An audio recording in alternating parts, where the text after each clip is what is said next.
కాళేశ్వరంపై justice PC Ghosh commission నివేదికను అధికారుల committee అధ్యయనం చేసింది. ఆనకట్టల నిర్మాణ నిర్ణయం అప్పటి సీఎం కేసీఆర్దేనని కమిషన్ పేర్కొంది. దీనికి సంబంధించి మరిన్ని తాజా విషయాలను మా ప్రతినిధి రఘువర్ధన్ అడిగి తెలుసుకుందాం. రఘువర్ధన్, కాళేశ్వరంపై జస్టిస్ ఘోష్ కమిషన్ నివేదికలో ముఖ్యంగా ప్రస్తావించిన అంశాలేంటి? కాళేశ్వరం ప్రాజెక్టులో భాగంగా నిర్మించిన 3 ఆనకట్టలు మేడిగడ్డ, అన్నారం, సుందిళ్ల ఆనకట్టలకు సంబంధించి ఉన్న లోపాలు, వాటికి సంబంధించిన ఆర్థిక అవకతవకలతో సహా ఇతర ఆపరేషన్ మెయింటెనెన్స్ సహా అన్ని అంశాలకు సంబంధించిన అంశాలపై పూర్తి స్థాయిలో విచారణ చేసి జస్టిస్ పీసీ ఘోష్ కమిషన్ 700 పేజీల నివేదిక ఇచ్చారు. ఆ నివేదికను రాష్ట్ర ప్రభుత్వం అధికారులతో అధ్యయనం చేయించింది. ఇవాళ మధ్యాహ్నం మంత్రివర్గ సమావేశం నేపథ్యంలో మంత్రివర్గ సమావేశం నివేదించేందుకు వీలుగా అధికారుల కమిటీ ఆ నివేదికను అధ్యయనం చేసి అందులోని ముఖ్యాంశాలను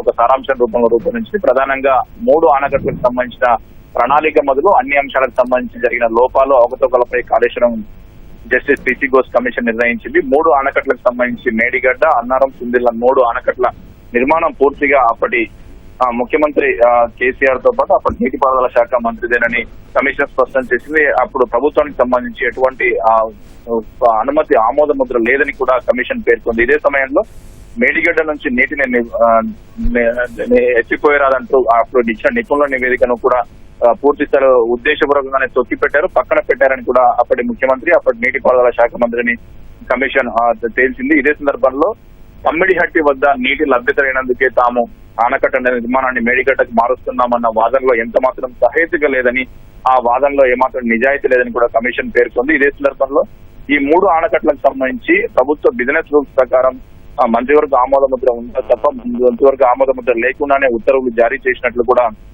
కమిషన్ పేర్కొంది. అటు వ్యాప్కోస్ తో డిపిఆర్ చేయించి కాళేశ్వరం ప్రాజెక్టుకు డిపిఆర్ పూర్తి స్థాయిలో డిపిఆర్ సబ్మిట్ చేయకముందే అప్పటి ప్రధానికి అప్పటి ముఖ్యమంత్రి కేసీఆర్ 71,000 కోట్లతో కాళేశ్వరం అంచనా అని చెప్పి లేఖ రాసినట్టు కూడా ఈ నివేదికలో పేర్కొన్నారు. ఇదే సందర్భంలో టెండర్లకు సంబంధించి కూడా కేంద్ర జల సంఘం సూచన మేరకు టర్మ్ కి బేసిస్ ప్రధానం కాకుండా లంసమ్ అవార్డుగా చేశారని కూడా కమిషన్ పేర్కొంది. అటు ఆ అంచనాల పెంపుకు సంబంధించి కూడా ఆనకట్ల అంచనాల పెంపుకు సంబంధించి కూడా సహేతుకంగా లేదని కూడా కమిషన్ పేర్కొంది. అటు సుందిళ్ల, అన్నారం బ్యారేజీలను మొదట ఒక ప్రాంతంలో వద్ద ప్రతిపాదించి హైపవర్ కమిటీ అనుమతి లేకుండానే ఆ తర్వాత మరొక చోటుకు మార్చారన్నట్లు కూడా కమిషన్ పేర్కొంది. అటు దీంతో పాటు దాని ఆనకట్టలు 3 ఆనకట్టలు నిర్మించిన తర్వాత ఆపరేషన్ అండ్ మెయింటెనెన్స్ ఏదైతే నిర్వహణ ఉంటుందో ఆ నిర్వహణలోనూ పూర్తి స్థాయిలో లోపాలు ఉన్నాయని, వర్షాలకు ముందు వర్షాల తర్వాత చేయాల్సిన తనిఖీలతో పాటు వీటన్నింటి ఏవి కూడా సకాలంలో చేయలేదని కూడా కమిషన్ పేర్కొంది. అటు నీటి నిల్వకు సంబంధించి ఆనకట్టలు కేవలం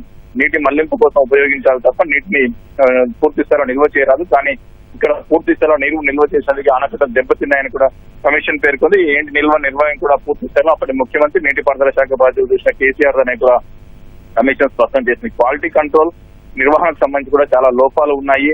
బ్యాక్ వాటర్ స్టడీస్, టేల్ వాటర్ రేటింగ్ కర్వ్స్ ఇవన్నీ కూడా పూర్తి స్థాయిలో చేయలేదు. దీంతో పాటు అవసరమైన నిర్మాణాలు, పరీక్షలు కూడా తగిన రీతిలో చేయలేదని కూడా, క్వాలిటీ కంట్రోల్ కూడా సరిగా లేదని కమిషన్ పేర్కొంది.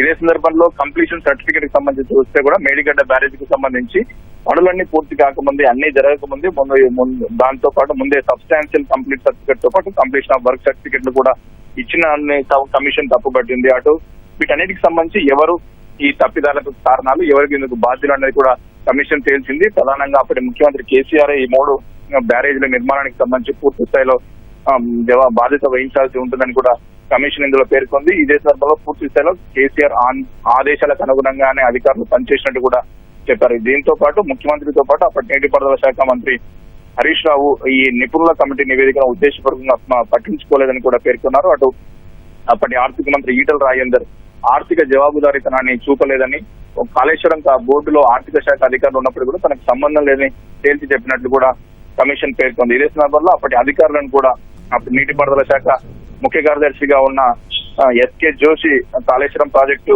చైర్మన్ గా కూడా కొన్నాళ్ళు కొనసాగారు. ఈ నేపథ్యంలోనే ఈ నిపుణుల కమిటీ నిబంధనలు, బిజినెస్ రూల్స్ ను పట్టించుకోలేదని కూడా పేర్కొన్నారు. అప్పుడు ముఖ్యమంత్రి కార్యాలయంలో నీటిపారుదల శాఖ బాధ్యతలు స్మితా సోర్వాల్ ఐఏఎస్ అధికారి బిజినెస్ రూల్స్ ప్రకారం క్యాబినెట్ ముందు అనుమతులు తీసుకోలేదని కూడా చెప్పింది. అప్పటి engineering chief Muralidhar state level standing committee chairman గా తో పాటు ఉన్నత స్థాయి కమిటీ సభ్యులుగా ఉన్నారు.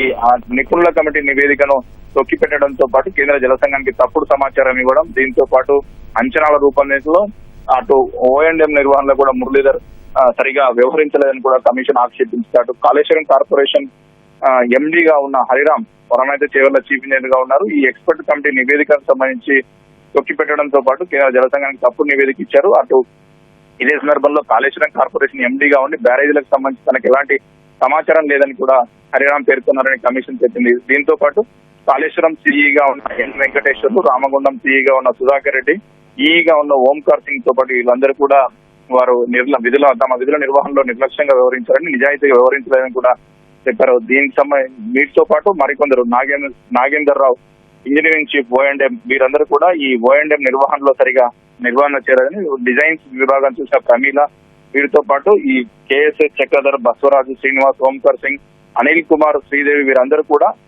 సరైన బాధ్యతతో వ్యవహరించలేదు, విధుల్లో నిర్లక్ష్యం కనబరిచినట్టు కూడా కాళేశ్వరం కమిషన్ పేర్కొంది. ప్రత్యేకించి కాళేశ్వరం ప్రాజెక్టు 38,000 పానైతే చేయాలని ప్రతిపాదిస్తే దాన్ని 71,000 కోట్లకు పెంచారు. ఇది రాష్ట్ర ప్రభుత్వానికి తీవ్ర భారంగా పడిందని కూడా పేర్కొంది. కొన్ని సూచనలు కూడా కాళేశ్వరం కమిషన్ కాళేశ్వరం ఆనకట్టలకు సంబంధించి జస్టిస్ పిసి ఘోష్ కమిషన్ తేల్చింది.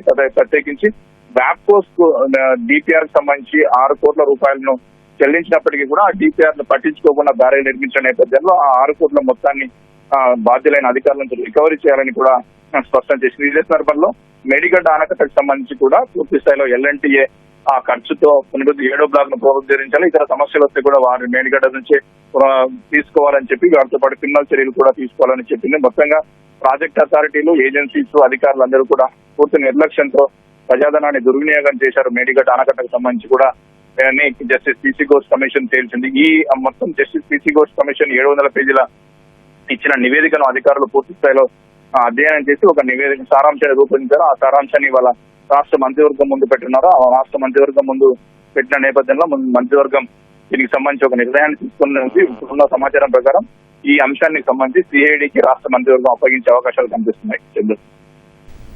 ధన్యవాదాలు రఘువర్ధన్.